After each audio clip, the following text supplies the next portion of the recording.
Okay, here we go.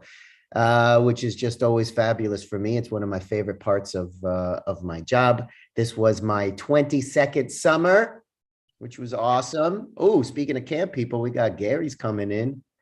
We got Merle over here. So, she knows about camp.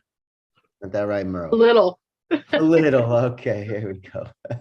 It's a history in progress. History in progress. I love it. I love it. So, this is my my first one back in almost 3 months. Almost 3 months. And what a doozy. What a doozy that we're going to be looking at today. What a doozy are we going to be? So, what's so funny? So this is Parshat Ha, and we'll see, right? And you will see. And so, there's a few Torah portions that kids, when they get for their bar mitzvah, the one that they always freak out about is the one about leprosy, and like other kind of diseases and skin stuff and like pustules. Even just saying that word makes me like, ooh, right? And they're like, how am I supposed to write something about a Devar Torah about that? But it's once they get past that, it's always a lot of, it's really one of the best Torah portions to come up with really interesting and meaningful stuff. But no one really ever complains about this Torah portion. But this Torah portion, there's parts of it that are cuckoo, that we're like, whoa, okay, what is really going on here? What does this actually mean? And there were kind of like three big ideas that I'm hoping to cover today. 3 big ideas that I am hoping to cover today. All right. Let's see here. I'm gonna share my screen so you can see the text. Today I have it solely in English. All right. So right off the bat, right? Check out what it says here. Oh, we got here.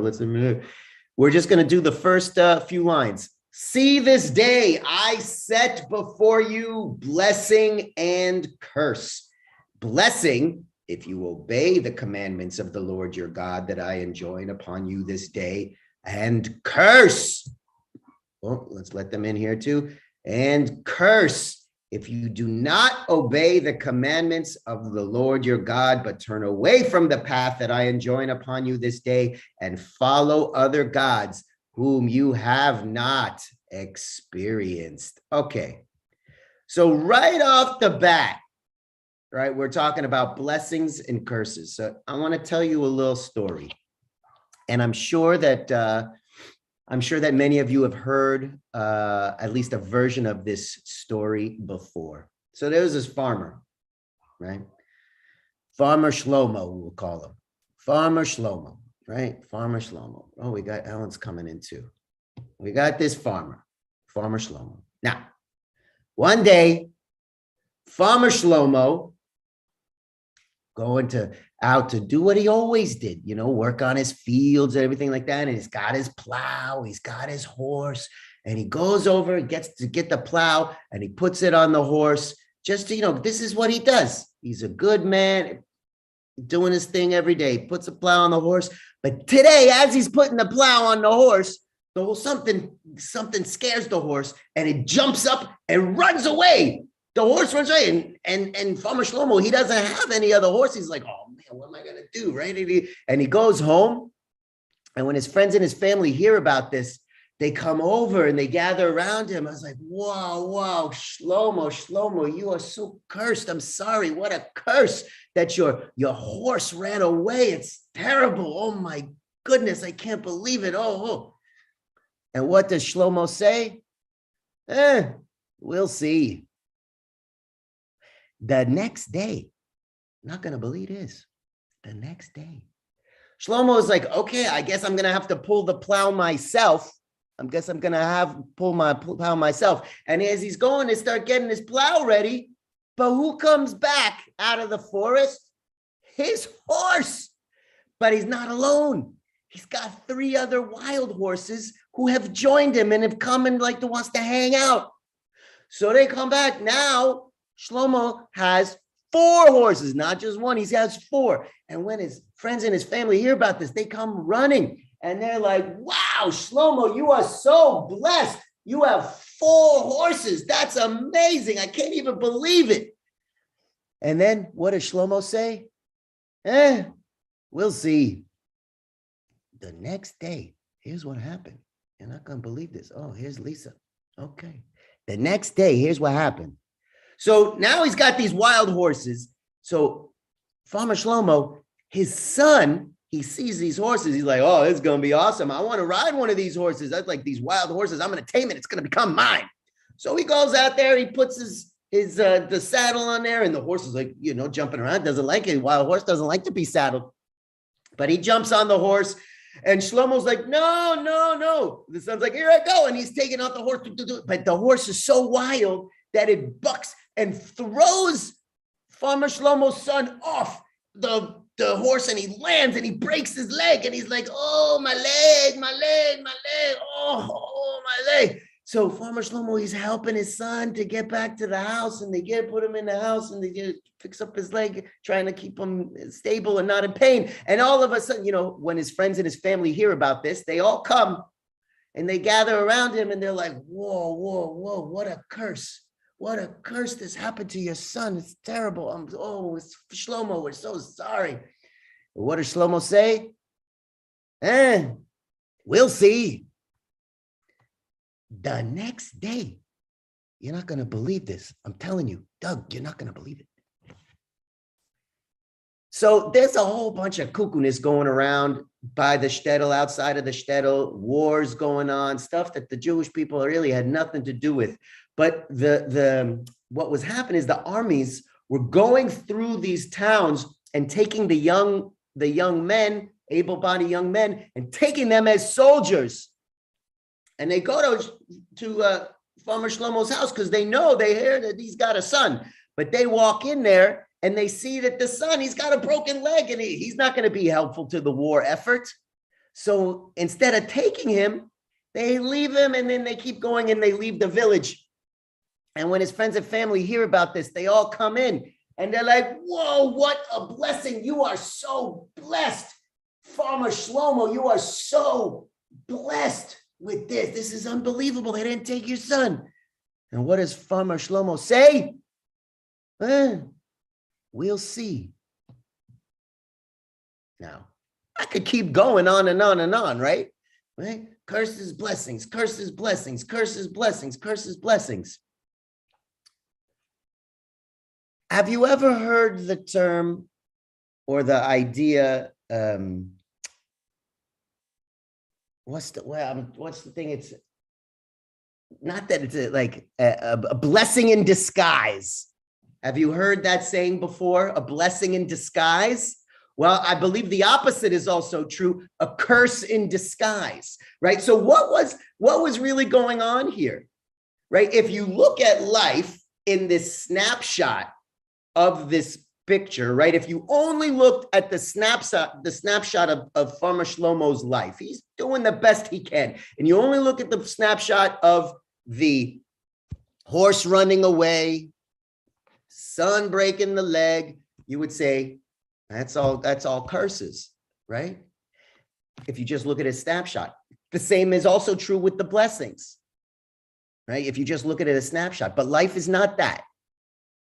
Right? Life is not solely a snapshot.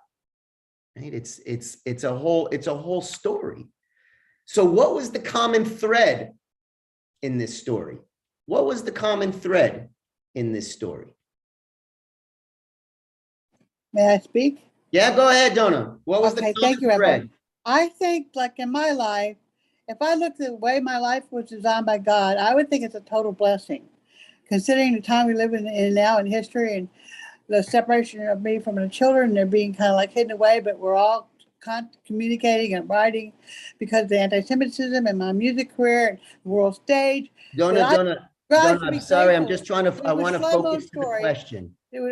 About correlating with my experiences and the story of Shlomo. What was everybody thought he was being cursed, but he was being blessed because he saw the whole picture. Everything that happens in our life is by the hand of God. And we should be grateful for. Well, so that's a different point. Should not be, right? Let's just look at it as it was. This is what it was. If you look at it, there's like all these things, this roller coaster of his life. Yeah. What was the constant?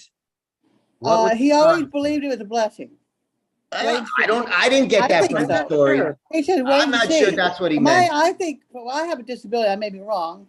I'm bipolar like Catherine Zeta-Jones and Abraham Lincoln. I may be wrong, but I think that he was looking at like, let's wait and see. He always in the back of his heart and mind believed God would take care of it. That's what I think. Okay, that's nice. Thank you, Donna. Merle. I'm feeling like he wasn't terribly appreciative. The blessing in disguise is in the end. There's no end. It keeps going. It keeps going. Then all of a sudden, you wouldn't believe it. Aliens came down and abducted his son, and they liked that he had a broken leg, and they were going to do some probing on him or something like that.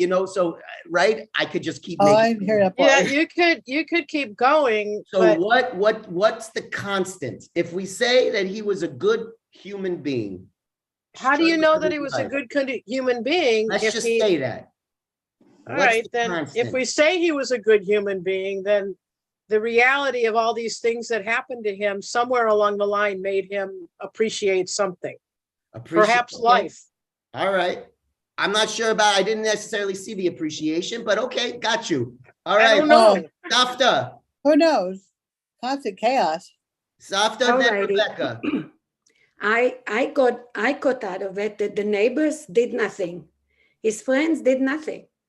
The friends did not do anything. They just came and they said, oy vey, but they really didn't do it.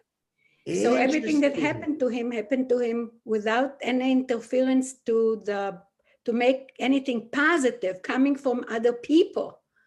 That's interesting. That's interesting that you read it that way. Okay, I'm going to get to that. That makes sense. Rebecca, hook us up. Nobody did nothing, and that's not what we want. We wanted the neighbors to actually come up with something to help. So what my point, all right, I'm at Rebecca. Change the point, to change the fact, to change the way that luck turned to be for him, or the future turned out to be for him. Maybe if the neighbors would have come right away, the son wouldn't break his leg on a horse that he wasn't. So let me get to that. Let's get to that. All right, Pnina, let's go, Rebecca.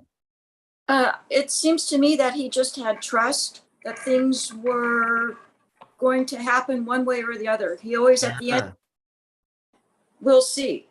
We'll see. So he had trust. He had trust in the process that things were going to be okay. This is interesting. Trust in the process. Fascinating. So what I try to take away from this is that as soon as something happened to him, so I'm kind of with Pnina, but a little bit more optimistic that as soon as like something's going on, who's the first there to greet him or to be there with him? His friends and his family show up, right? So the idea is about the showing up. We don't know. Maybe they brought food. Maybe I just kind of left that part out of the story. I don't know, right? Get more to the deep. Maybe they brought food. Maybe they brought, who knows? Maybe they were going to be like, hey, let me help you out with your plow. I don't know. We don't know the conversation. But the point being, the only constant, right? And I think it's the constant that, quote unquote, we can control. We have some control, maybe, right? Maybe. The people that we choose to surround ourselves with, right? So blessings and curses can kind of be subjective, or you don't really necessarily know if you're looking at things in a big picture. But while you're sitting in it, and look, it is super easy for me to say these things, right? But then theoretically, but while you're sitting in it, right? One can feel really just, oh, I just have the worst. I'm just cursed. I'm cursed. Or, wow, I just super blessed.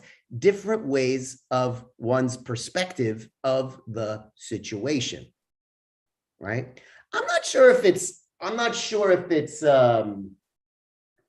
it's perspective, right? To half full, half empty. I'm not sure that that's what's really going on here, but I think perhaps what's going on here is this idea of continuity, that things just keep moving. Things just keep moving in our lives in one way or another. Again, easy for me to say on high, right? Easy for me to say on high. Merle, and then we're going to move on to the next point. The continuity is how we keep ourselves going. Yeah. In spite of the blessings and in spite of the curses that might surround us. It's kind of like, you know, when we say we're cleaning out, we're getting rid of the drama in our lives or the people that cause the drama in our lives. And I think that's a blessing if you're able to do that. Agreed with that strength. Okay, thank you. Last thoughts on this idea before we move on. Thank you for your patience, and I agree. It's the dramas that mold us like a diamond under pressure. A diamond has to have pressure to be beautiful and flawless, and we all got pressure. But I'll tell you, yeah, pressure. Hopefully, gold rises. We rise with for the occasion with God's help and community and love and faith and all that. But hell, there are times when we just like, what the WTF is going on? Thank you, Rabbi. Yeah. All right, who here? Here's the next. Who here has seen like the Little Mermaid, that story, Little Mermaid, or Romeo and Juliet, or West Side Story, right? What's going on in these stories? What's going on in these stories? Right? What did these kind of stories have in common? If we're going to talk about, let's say, the way that we'll go with West Side Story, right? There are these two people come from different backgrounds, they've fallen in love, they want to be together, and how do their respective families react to this? How do their respective families react to this? They're like, Doug, were you raising your hand? No, Doug didn't raise his hand. So they were like, no, you cannot do this. This is terrible. You need to stay away from him. If I catch you going over there and hanging out with that guy or with that woman, you don't even know. I'm going to get right. Same thing. It's like the Hatfields and the McCoys. Hatfields and McCoys. Same thing happened with with Romeo and Juliet. Same thing happened. Little Mermaid. The father, the Triton is like, no, I forbid it. And if you do such and such and such, I will banish you and destroy you. And he destroys all of her trinkets and all of those kind of things.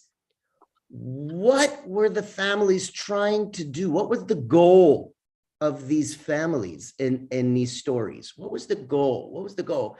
Pamela, do you prefer Pamela or Pam? I have no preference, whatever flows most easily. Okay, Pam, go ahead.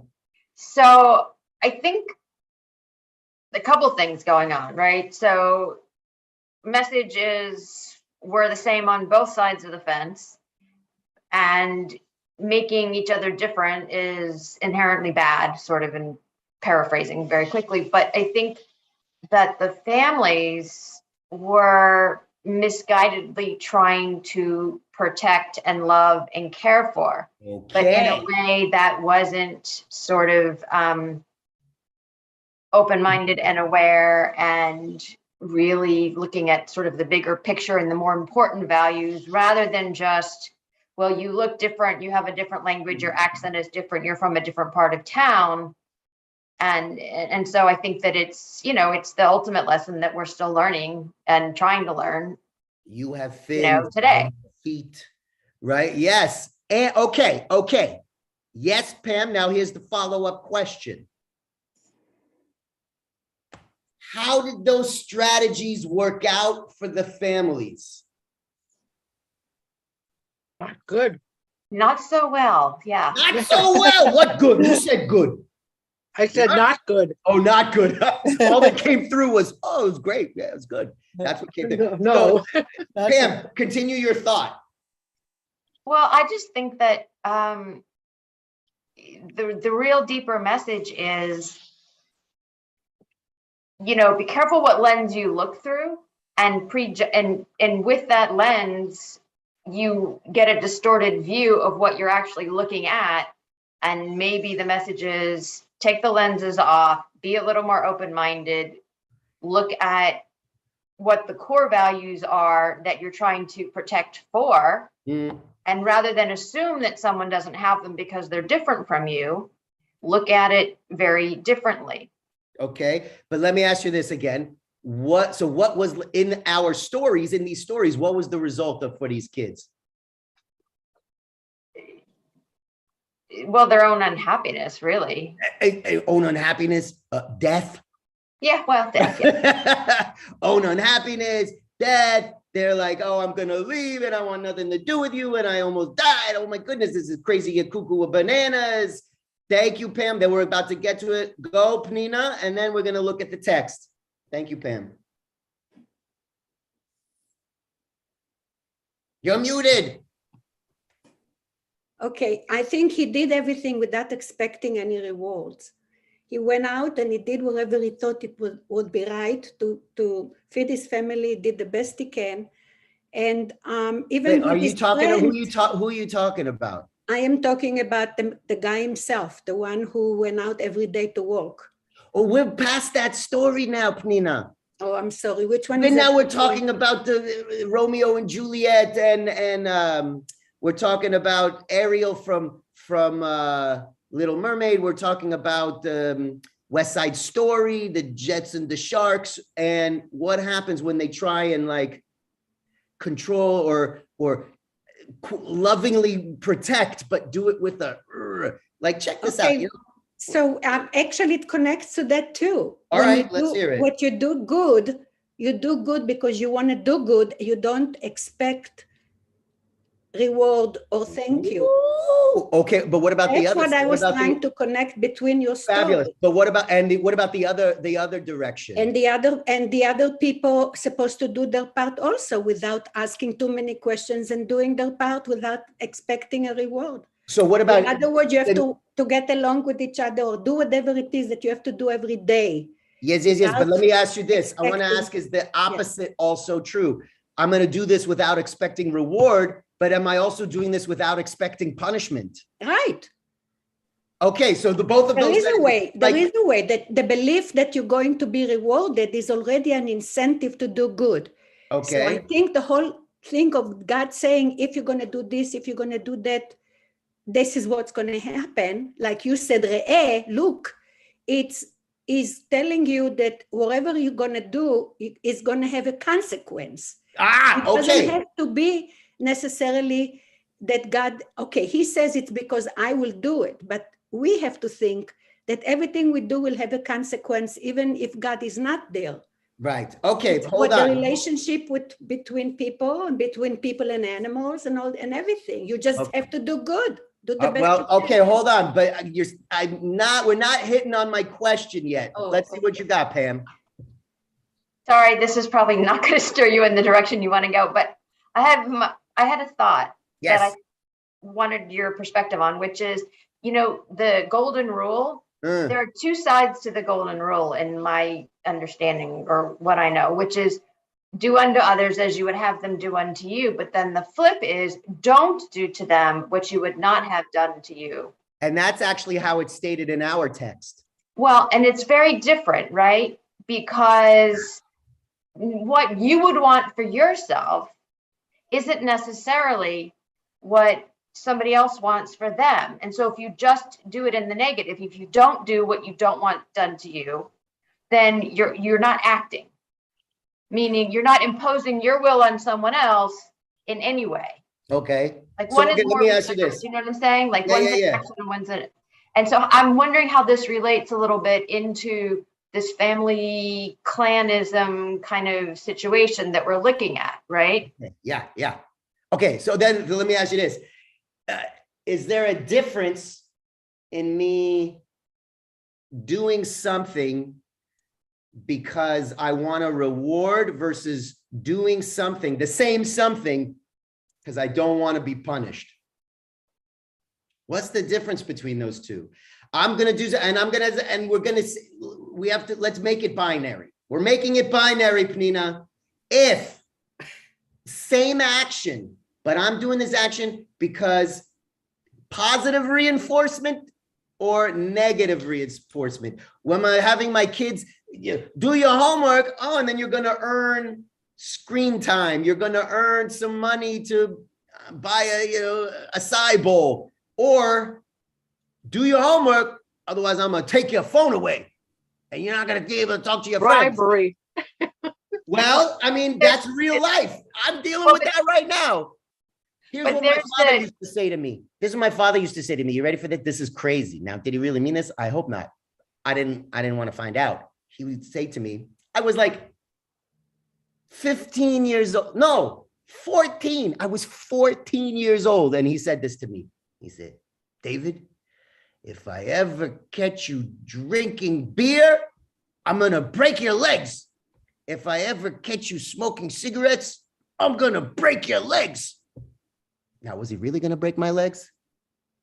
I was not about to try and find out. And I was petrified.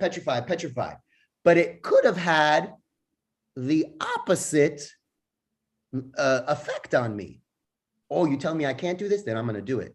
Oh, you're telling us that we can't be together? Well, then we're going to be together. Oh, you're telling me I can't, go and get legs, get rid of my fishtail? I'm going to get rid of my fishtail. I'm going to get legs. Right? It's going to, so go, Pam, go. Well, I mean, the positive and the negative flip side is it's almost the same thing, but the question is, do you have autonomy?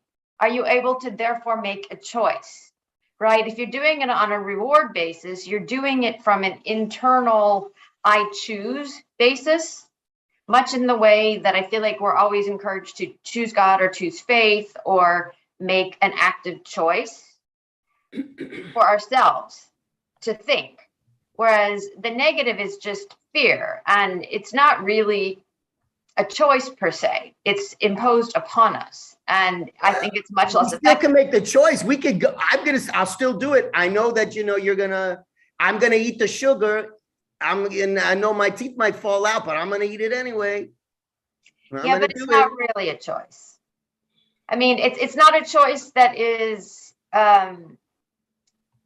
autonomous. Okay, well, this is interesting. I would argue that neither of them are really autonomous in that sense. Okay, let's look at the text. We're going to look at the text. First, I want everybody to actually admire Jerry's bookcases. My goodness, look at all those are some learned books. Well, in fairness, it's a virtual background. Oh, it's a good one. Of them, or maybe a third, but it is a picture. It's a good one. Thank you. Wow, you got me, Jerry. You got me, dude. Well, thank you. Impressive. Oh, Lisa, okay, before we get to the text, Lisa's got something to say. Hi, sorry. Can you guys hear me? Yes.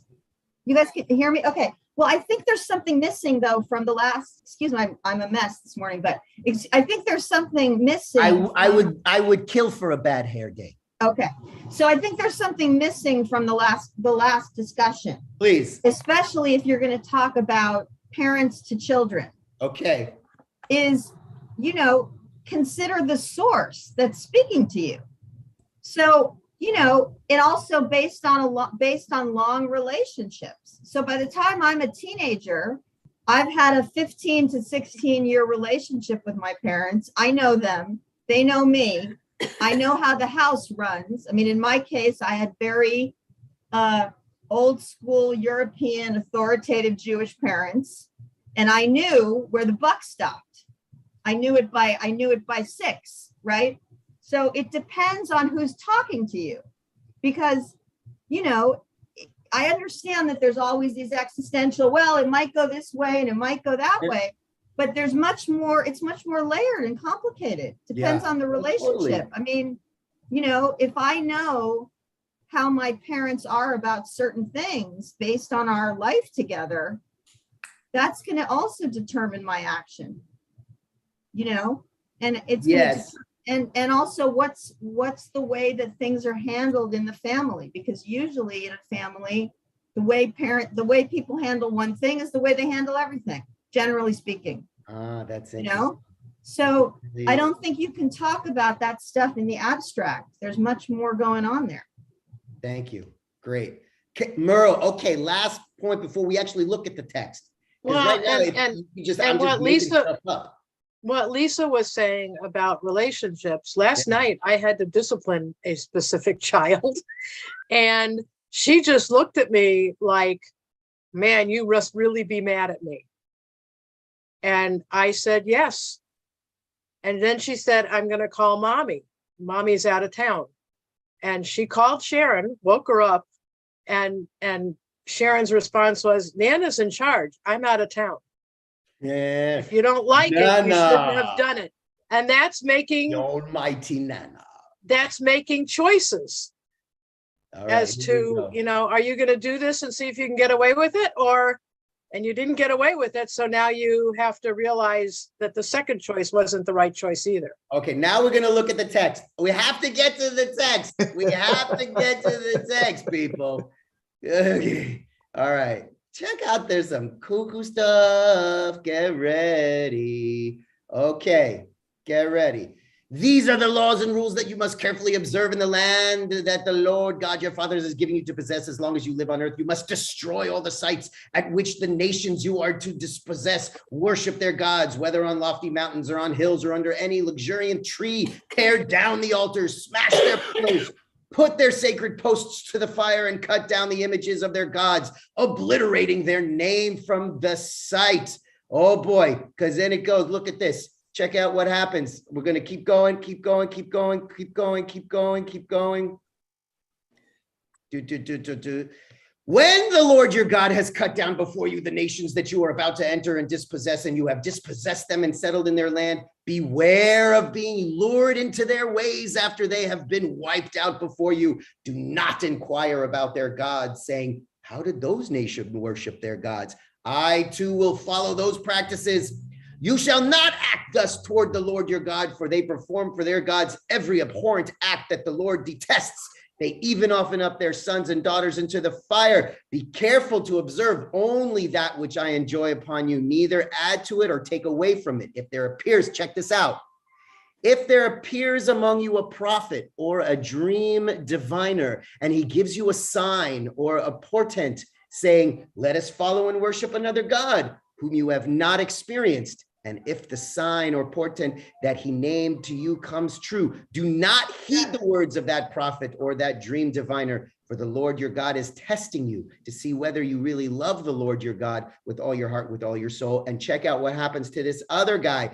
As for the prophet, he shall be put to death, for he urged disloyalty to the Lord your God, who freed you from the land of Egypt. There we got this big relationship, and who redeemed you from the house of bondage to make you stray from the path of the Lord your God commanded you to follow. Thus you will sweep out evil from your midst. Sweep it out, the evil. Now, if your brother or your own mother's son, your brother, your own mother's son, or your own son or daughter, or the wife of your bosom, or your closest friend entices you in secret, saying, come, let us worship other gods, whom neither you nor your fathers have experienced, from among the gods of the peoples around you, either near or to your distant, anywhere from one end of the earth to the other. Do not assent or give heed to him. Show him no pity or compassion, and do not shield him, but take his life.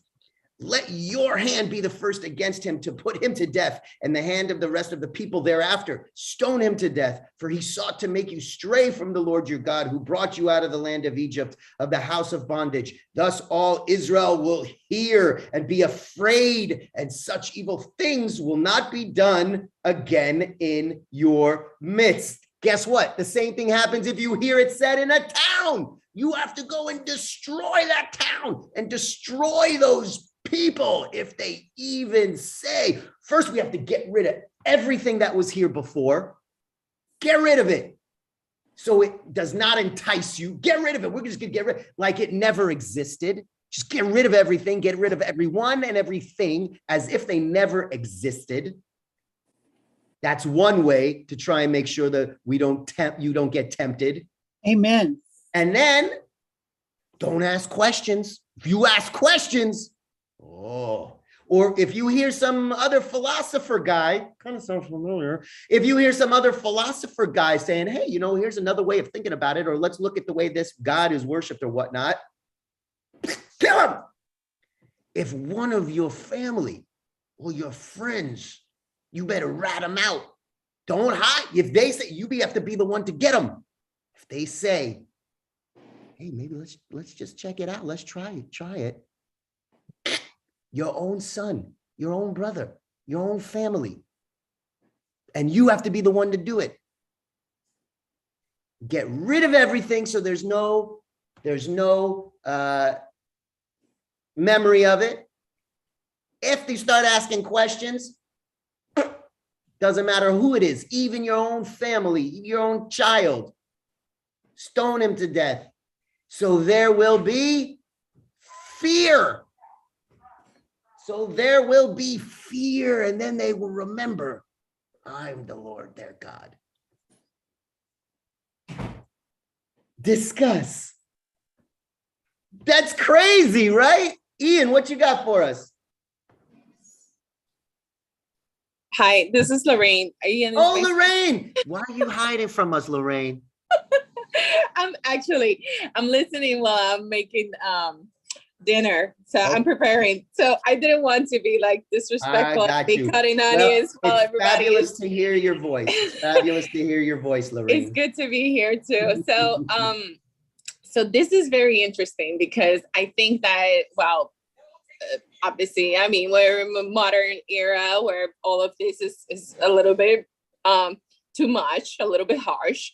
But I think the purpose, the intention in the end probably is a wise one in that or it comes from a place of keeping the harmony within a group where you are all sharing the same values, sharing the same God,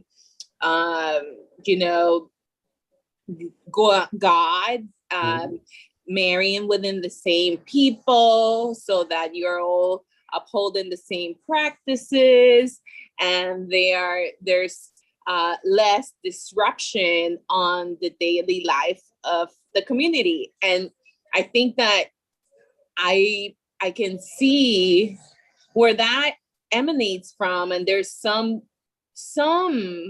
wisdom to that.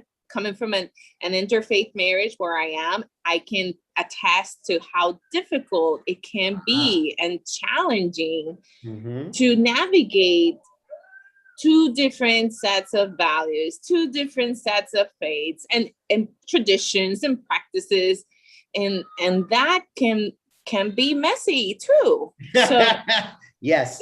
So I think that's where it comes from. And when you were talking about the story about the Little Mermaid and Romeo and Juliet and West Side Story, that's actually where my mind went the first thought. I was like, oh, these are two different peoples that love each other, join together, and everything that ensues after that. And I can see how families could want to preserve the harmony for their children. Yeah, beautiful. Thank you. Jerry, go ahead. We haven't heard from you except to tell us about your background. Thanks. Well, to me, I know it sounds really extreme, but the way I think about it is that it's actually preventing worse consequences, because the more the Israelites dabbled in other practices, the more it really came back to bite them. So I think this is a real warning. I don't know how often it was implemented, but maybe this is a deterrent at a lesser level to protect them in the long run, as extreme as this sounds. Yeah, yes. So, but then it goes back to, well, are we ruling with fear, or are we ruling with something else? And I understand, I totally agree with you. It like prevents something in the future, some, worse things from happening. So maybe that's why it's being presented in such a way, and it's not really like my father wasn't really going to break my legs, but he was trying to prove a point. So it was also like having to know, it's like what Lisa was saying, know the relationship. Is this like, are you saying this because you really are going to do this, or are you saying this is just how you rule, right? This is just how you rule. And at the same time, it's like this type of rule could actually push people in the other direction. right? It could really backfire like it does in these other stories. It can backfire on you. All right, here we go. I'm going to go over. Jerry, is your hand still up? No. All right, I'm going to go on my screen. Oh, where'd you go? I'm going to go Pam. I'm going to go Rebecca. I'm going to go Lisa. And then I'm going to go Pnina. Pam, Rebecca, Lisa, Pnina. Pam. I'm wondering if we could look at this through the lens of what we're really talking about is individual sacrifice for the sake of the whole group, much like we would vaccinations or stay-at-home orders or any of these other things. Because it dawned on me that if you look at Romeo and Juliet from a survival of a group perspective, what you're looking at is preserving the values of the group and not letting it sort of just like I keep getting the image of like the ocean and the waves and how the waves go back and just sort of filtering, like disseminating, you know what I mean? Like just disintegrating. That's what I'm looking for, disintegrating in a slow way and through assimilation and so forth and so on. And that if we're looking at the preservation of the overall group, then the cohesiveness becomes very important. And you could look at it then also with like the American Civil War, right? Like, no, you're not going off and having your own Lord, I don't ideas. know these people. I don't want their. We're vaccinated. Yeah. Yes, yeah.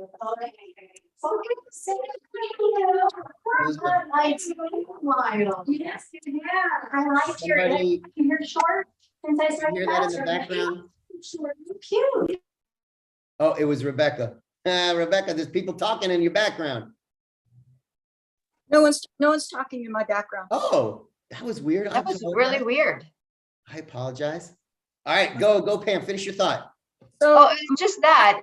My question is, if this was to preserve the community as the whole, how do you explain Jesus?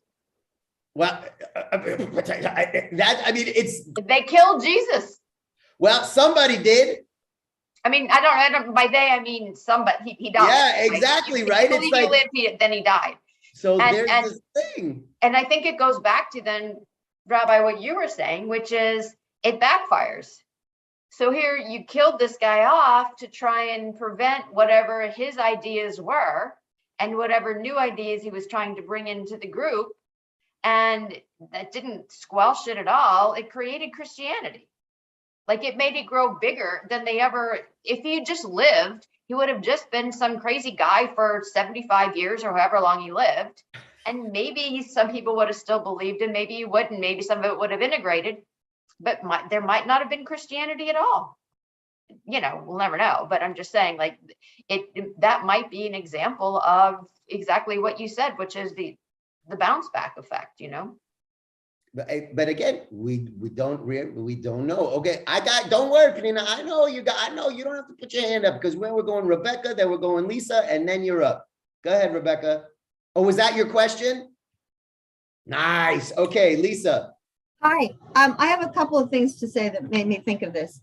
First of all, I think we have to remember when we're reading this, what the original and obviously ongoing point of Judaism is, right? There's one God. I mean, that's what we're taught.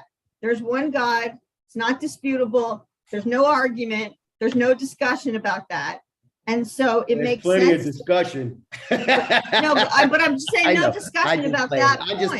I'm just playing. And so it makes sense to me that, you know, interestingly, like a parent who is going to use every tool in their toolbox to make sure the kid doesn't do drugs or come home at 4 a.m. drunk, to preserve the fact that there's one God.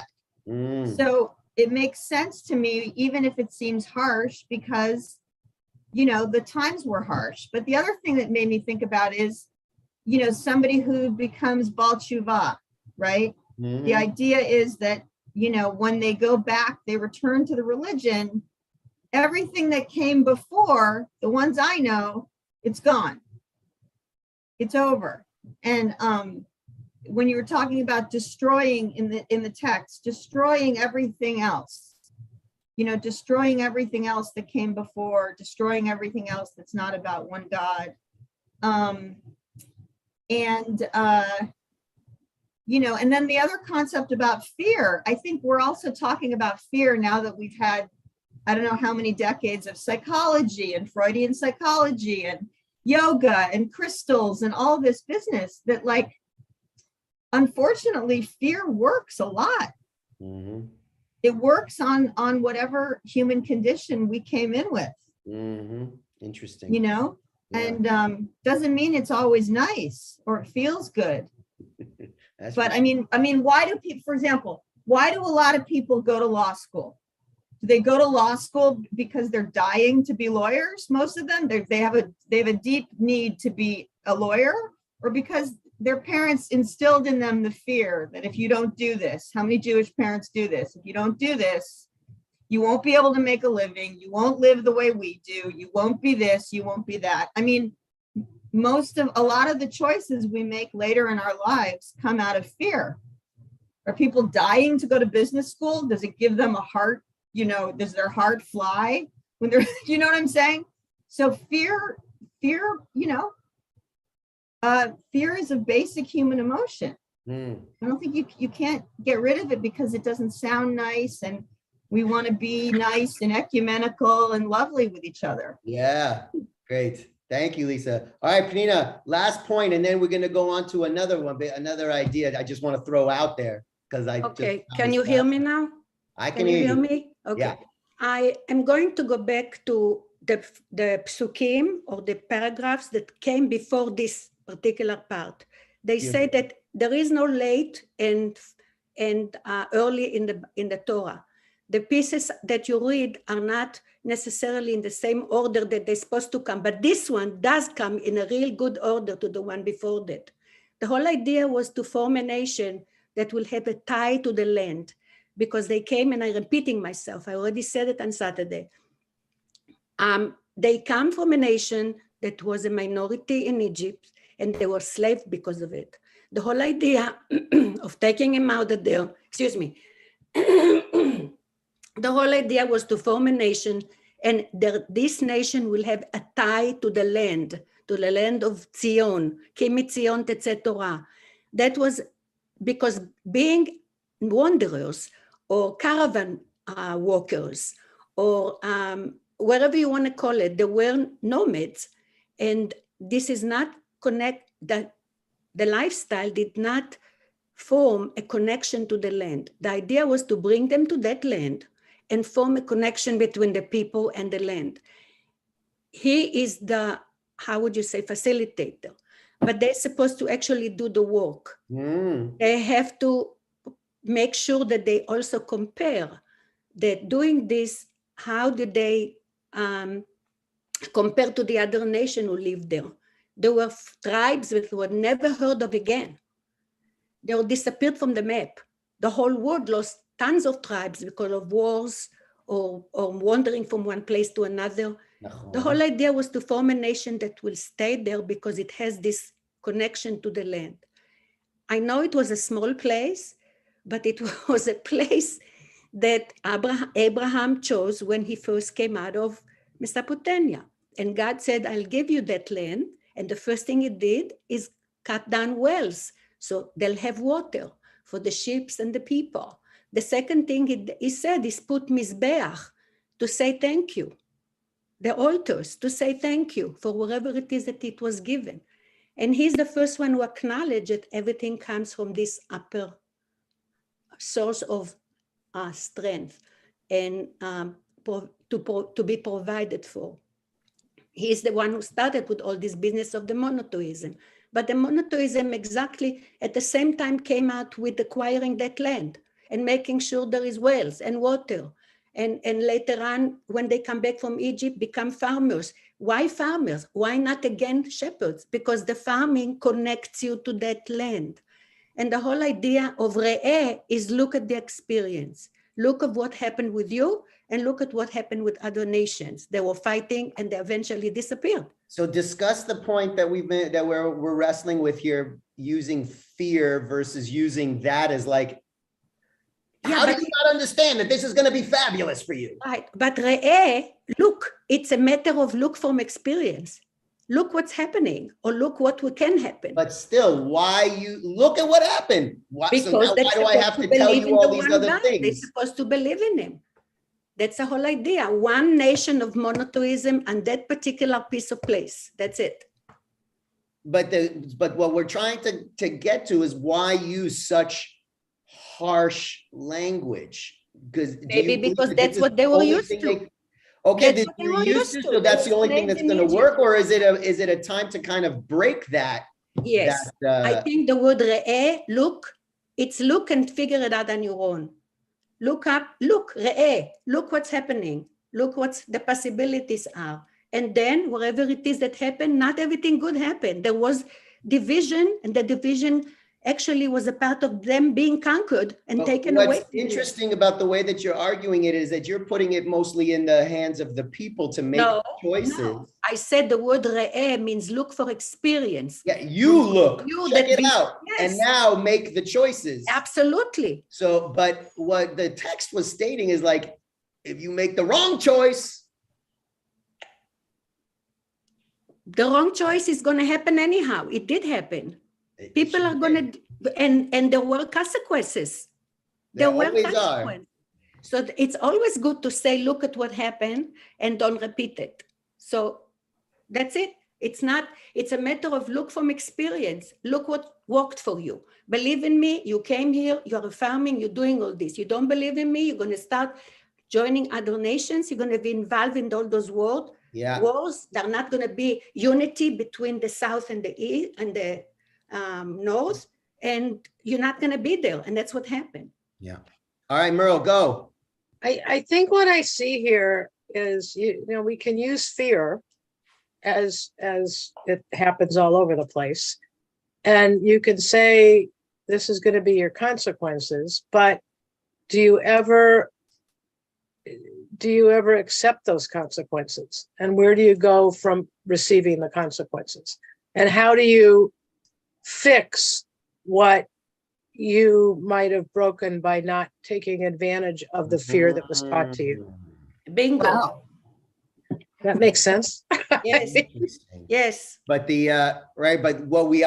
the passage we just read, there is no room for whoops, I'm sorry. No. That's part of the problem, is that what the passage is saying is that you're not getting what I'm telling you. And saying you're not willing to say, I'm sorry. But then it reminds me of like when Moses argued with God, because after the golden calf, and God's like, what did they do? Forget it. Right. Let's get rid of them and we'll go find some new people. And Moses is like, whoa. Nobody said anything about getting rid of anybody. Let's give them a second chance. Let's see what happens here, right? It's like God was just like, oh, you messed it up? Boom, gone. And that's kind of what I'm getting from this passage as well. It's like, you're done. All right, so now I have I'm totally changing the topic, super changing the topic in 3 minutes. Let me ask you this question. Have you ever been to Israel during Passover? Anybody? All right, so check it out. So, now when you go to Israel during Passover, yes, things are closed, but then you have these kosher for Passover, like you can go to Kosher Burger King and get a hamburger on a bun, and it looks like a bun, kind of tastes like a bun. It's made with potato flour and whipped egg. So there's no, right? And it looks like one of those little, remember the little challah rolls that kind of look like they got a little sticking out of it, right? And you're eating this thing and you're like, how is this Passover? I'm eating a hamburger with this fabulous bun over here. Or, you have the really good cakes, really good desserts now my wife makes these chocolate chip cookies that are kosher for Passover, like mamash kosher for Passover, and they are amazing. Like I could eat them all year long, and I would venture to say that you couldn't tell the difference between them. Is that the purpose? Is that the purpose? I'm following the letter of the law, but right, and then it can take you in a different direction of something called marat ayin. It's like, if I see you doing something, like if that person is, say I got a hamburger from Burger King, kosher for Passover, and I got it to go. And I'm walking outside with that, eating that hamburger, and it's like, oh, this is delicious. Oh my goodness, this is fabulous. Oh, fabulous. And somebody sees me eating this burger and they don't see that it's from Burger King. They just look at it. That looks like, and they'll be like, oh, dude, Eshel, break a Passover. Look, I saw it. And they're like, with, putting me on video. Eshel, break a Passover. Eshel, break a Passover. And I'm like, I didn't break Passover, man. This is like a kosher for Passover thing. However, it looked and it tastes like, bread, but it wasn't. In this portion, we also we start talking about laws of kashrut. We actually enter into laws of kashrut. This is the law. This is the fabulous place where it says, do not boil a calf in its mother's milk. It's in this week's portion. We didn't even get to it because you all so chatty. It's this fabulous stuff, because here's where it's been taken, because it says you can't eat this, you can only eat this kind of animal, you can't eat this kind of animal, you can't mix the meat in the milk, you can't eat this bird, you can't eat that bird, you can't eat that pig because it does a Jewish cut, but you can't eat this other thing. And then it took me down the rabbit hole, and I guess this is going to be for another conversation of engineered meat created in a laboratory using, cells of something, which even the rabbis, they don't consider the cells the animal itself. And it's not living. It's like, it comes from a living creature. It's a cell. And then from that, you create this thing. And there's massive debate in the Orthodox community on whether or not, is this meat? Is this not meat? Can this just be parve? That means I can have this fabulous looking cheeseburger that was created in a lab, and I can put a piece of cheese up on there and make a cheeseburger because it's parve, because it's not really meat. And it's the same thing with this shrimp that this company is making up in San Francisco. It's totally plant-based, but looks and tastes just like shrimp. And some of the Orthodox in the Bay Area are like, that's not kosher. You can't, because it looks, you're going to be eating that. Somebody's going to see you eating that and think that you're breaking the kosher. But technically it's not, because it's a plant. Yet they're saying that it's not kosher. Others are saying, oh, it's totally kosher because it's not what it is. Created in a lab. We're going in a completely new and cuckoo direction with all of this stuff. That's where I wanted the next discussion to go. It also is like, how the rabbis, they always find ways around things, right? For example, if any of you have been to the mikveh at the UJ or AJU, if you've ever been to the mikveh at AJU, right? It's supposed to be a living body of water, right? Usually you collect rainwater or you go to an ocean, those kind of things, but they're on the ground floor. So they had to figure out a way to so the rabbis were saying that if you transfer ice, you wipe it off so there's no water, it's like ice, and you put it in, you let the ice melt, and you open up a flow between the two pools that now it's Maim Chaim, it's like living water, and it's flowing. You didn't transfer water, you transferred ice. They're not the same thing. Yeah, we know they are exactly the same thing, right? So this week portion, it's like you go by the letter of the law, the spirit of the law, and does it take into account genetic engineering? But with that, we're already 2 minutes over. It's fabulous to see everybody. Fabulous to be back. I want to wish you all Shabbat Shalom, and to be continued. Shabbat Shalom. Thank you. This Shabbat is Shalom, great. everybody. As always. Shabbat Shalom, everybody. Well Thank done. you. This is very thoughtful discussion Thank you, today, Pamela. people. Bye. Shabbat Shalom. Shabbat Shalom. Bye.